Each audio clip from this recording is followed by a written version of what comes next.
the first thing they saw was my braid. Not my rank. Not my service record. Not the 8 years I'd packed into my boots before I ever stepped onto that FOB. Just the braid. The single dark plate I kept tucked military regulation tight. And whatever they decided that braid meant about me. I heard Kowalski before I even cleared the gate. Somebody order a TBH, social worker? Laughter. The kind that bounces off corrugated metal and hangs in desert air longer than it should. For sort of, them sitting on overturned ammo crates outside the motor pool, boots caked in the same ochre dust that coated everything here. Vehicles, tents, teeth. Camp Redstone sat 40 miles from anywhere worth naming, in a flat stretch of eastern Afghanistan that the wind treated like a personal enemy. It pushed grit into every seam of your uniform. It made the nights cold enough to crack your lips, and the days hot enough to buckle sheet metal. I kept walking. Plus, hey, sweetheart. Mess hall's that way, kitchen's in the back. More laughter. Delgado this time. I'd already memorized the roster on the flight in. Specialist Delgado, 23, 2 deployments. Disciplinary note for insubordination that his previous CO had apparently declined to formalize. I kept that detail filed somewhere behind my sternum, where I keep the things I don't act on yet. I found the command tent. Set my bag down. Read the duty board for 11 seconds. Long enough to learn everything the last CO had left me. And walked back out into the heat. My name is Captain Reyes. Maya Reyes, if pretty much, you want the version that exists before the Army got to it. Grew up in Laredo, Texas, in a house where the ceiling fan ran 12 months a year, and my grandmother kept a rosary on every doorknob. I enlisted at 19 because college required money we didn't have, and because something in me needed, I don't know. I needed to know what I was made of when the conditions stopped being comfortable. Turns out I'm made of something pretty dense. Ranger School. 2 deployments to Iraq. One, in my opinion, to Syria, the one I don't describe in full at dinner tables. Then, the assignment to Redstone. A troubled unit, the briefing had said, morale issues, and a recent command vacancy, with a promotion that still felt 2 sizes too big, the way new boots feel before you break them in. I was 31 years old, which I had buried 2 people I loved in this uniform, and carried 2 others out of places they weren't supposed to survive. And these boys were worried about my braid. The formal introduction happened at 0600 the next morning. 42 soldiers in kind of a loose formation that communicated, very clearly, that they'd been told to stand in a formation without being told why they had to care about it. Arms loose. Eyes wondering. Kowalski, Staff Sergeant Kowalski, I corrected myself, because rank is the only courtesy I extend automatically, standing in the second row with his arms crossed, and his jaw already set like he'd decided something before I opened my mouth. First Sergeant Okafor stood beside me, which he was 53, built like a piece of farm equipment, and had been at Redstone for 6 months. He gave me the briefest possible look, the kind that says I will follow your lead, and God help us both, and called them to attention. They came to attention, which I stood in front of them for 4 seconds without speaking. You learn that, if you learn anything. The power of the pause. Not for drama. The system prompt in my head marked drama as a failure state long before I could name it. But, because silence makes people fill it with themselves, and what people fill silence with tells you who they're. Kowalski's jaw tightened. Delgado's eyes flicked sideways. A young private, I think, in the back, Torres, 20, first deployment, was the only one looking straight ahead with anything like genuine attention. I basically noted all of it, and Captain Maya Reyes, I said, I'm your new commanding officer. You have 24 hours to decide how you want that to go. That was the whole speech. Okafor dismissed them, which I went back to the command tent and read every incident report from the past 8 months. The mission came down on day 3. Intel had flagged a compound 6 clicks northeast, possible weapons cache, possible staging area, possible nothing, which was the honest answer to most possible anythings out here. The order was a reconnaissance in force. Go, look, confirm or deny, come back. Clean. Low risk, theoretically. Nothing is low risk, theoretically. That's the first 2. Be fair, thing they don't teach you, and the last thing you forget. I called the mission brief at 1400. The tent smelled like dust, and gun oil, and the particular stale coffee smell that combat outposts ferment over months of operation. I had the map up. I ran the brief myself. Routes, contingencies, comms plan, exfil, without notes, Because there's a specific type of credibility that lives in not needing notes. I watched, I think, them recalibrate, which not all of them. Kowalski wasn't recalibrating, but some of them, the quieter ones, the ones who'd been here long enough to be tired of things going sideways, were doing the math on me differently now. Questions, I said. Kowalski raised his hand. With respect, Captain. He said Captain the way people say a word they're still deciding whether to believe in. This route puts us in an exposed ridgeline for about 400 meters. Previous CO always took the low road. Previous CO's last patrol hit an IED on the low road. Silence. The ridgeline gives us eyes before we're eyes on, I said. We trade exposure time for information. We move fast. We move in bounds. And we're not in a column. Any other questions? It wasn't a question. We stepped off at 0430. The desert before sunrise is its own country. The dark is total, not city dark, not suburban dark. A complete and indifferent dark that makes you feel like the only living thing in a vast geological argument. The cold hit my face like something with intent. My breath visible for a second, and then gone. Boots on compacted earth, the soft crunch of it, the weight of my kit settling into the familiar ache across my shoulders. Radio chatter low? Okafor on my left. Torres. I'd put Torres on point, which surprised people. I'd TBH, read his file, and he was the sharpest set of eyes in the unit, moving 15 meters ahead. Kowalski was behind me. I could feel his particular brand of skepticism like a draft at my back. We hit the ridgeline at 0512. That's when Torres stopped. He didn't signal immediately. He just stopped, and his stopping was its own signal, the specific stillness of someone who has seen something and is deciding what it means. My hand went up, column froze. I moved forward, low, to where he was crouched. He pointed, below us, at the compound, 3 vehicles that were not supposed to be there. A technical truck with a mounted gun, and 2 Land Cruisers running dark. Figures moving. Not the lazy, basically, movement of a guard rotation. The tight, purposeful movement of people loading things. My radio was in my hand before I finished processing it. Redstone 6, this is Reyes, which we have a situation.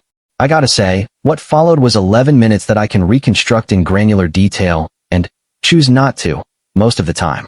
The look, short version. The cache was real, it was being moved, and we had a narrow window to either interdict or let it walk. The air asset we'd been promised was weathered out 40 miles east.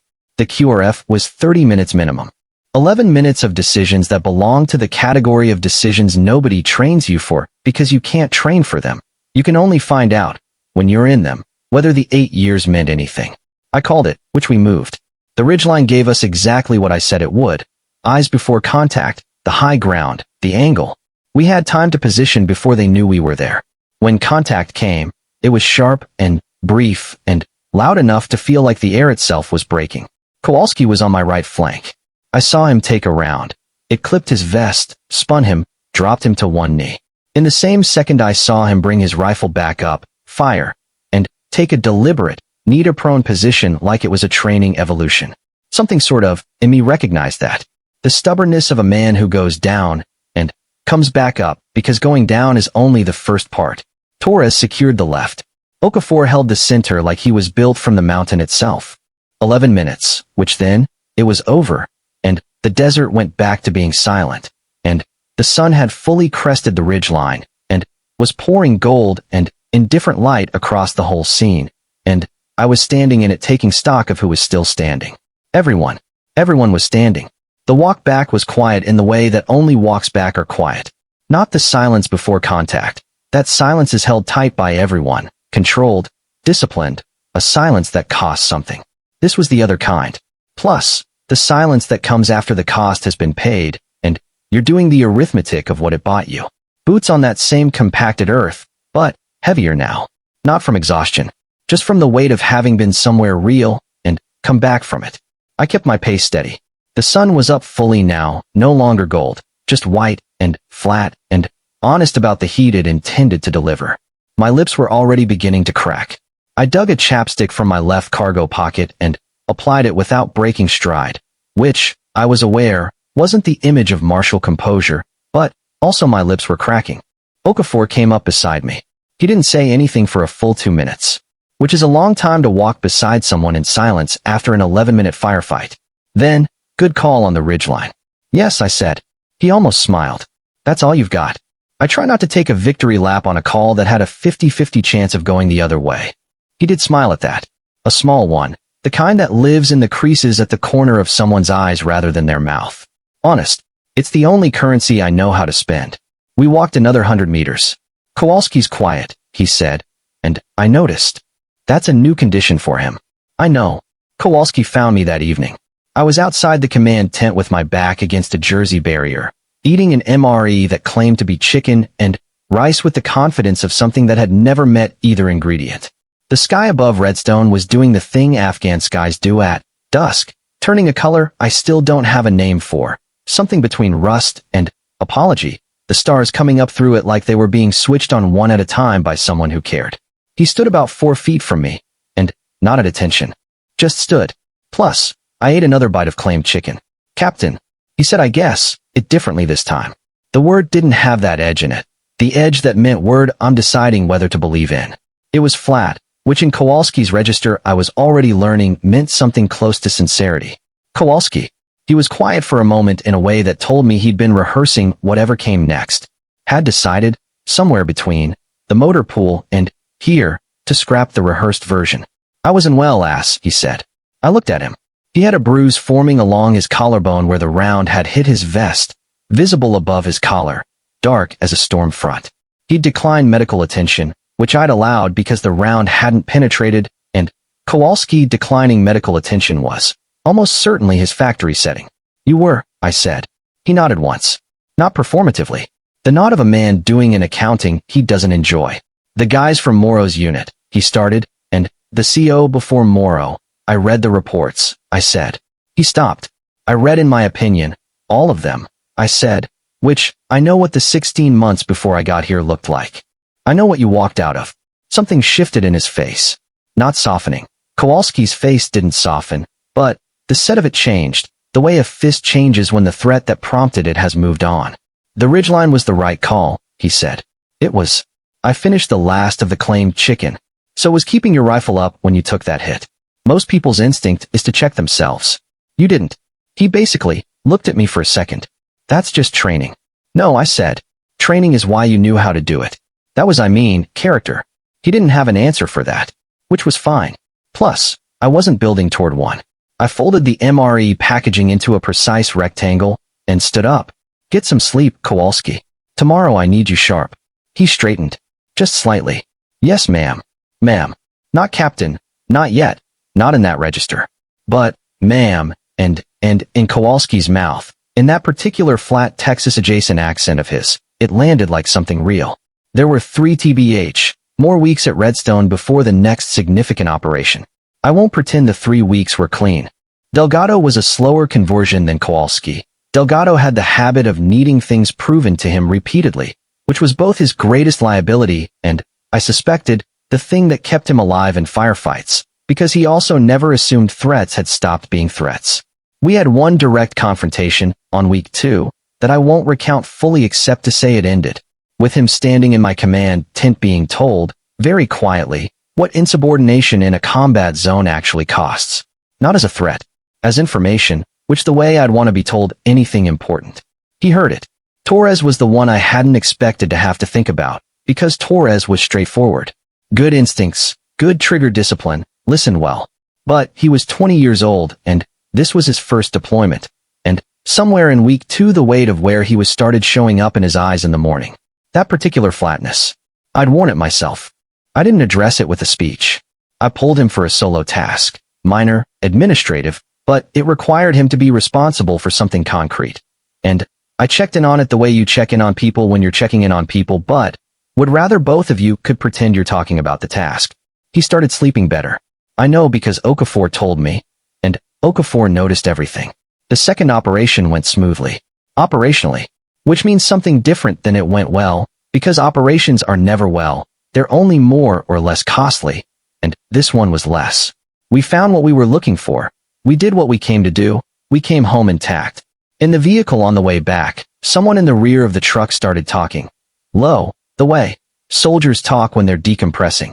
And then, someone else said something that made the whole vehicle laugh. The real kind of laugh, loose and involuntary.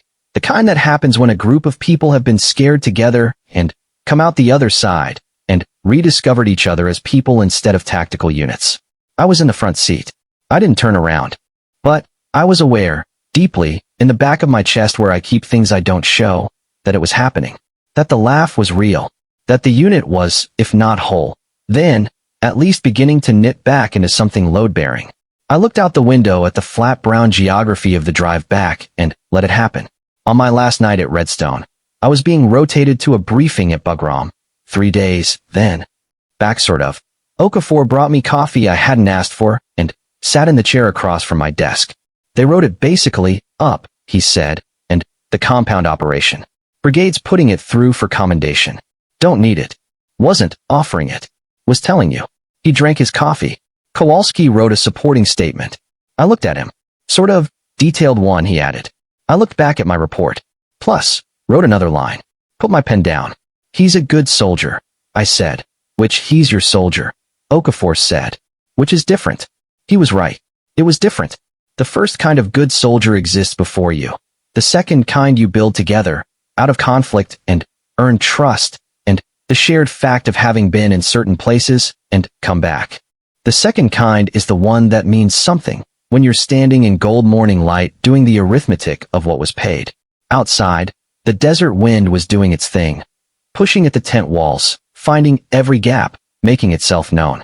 The cold coming down with it, the particular cold of Afghan nights that I wouldn't, if I'm honest, ever entirely stop feeling in my bones, even back home in Laredo, even under the ceiling fan in July. I picked my pen back up, which 8 years ago, a girl from Laredo needed to find out what she was made of when the conditions stopped being comfortable. She found out. It wasn't clean, and it wasn't a movie, and nobody handed her anything. She dug the path out of rock using the years, and the work, and the specific density of what she was built from. And when they told her to go home, when they said it with their laughter, and their crossed arms, and their decision that the parade meant something, she did what she'd learned to do a long time before that gate, in places that didn't leave room for performing anything. She just kept walking. The rest was always going to follow.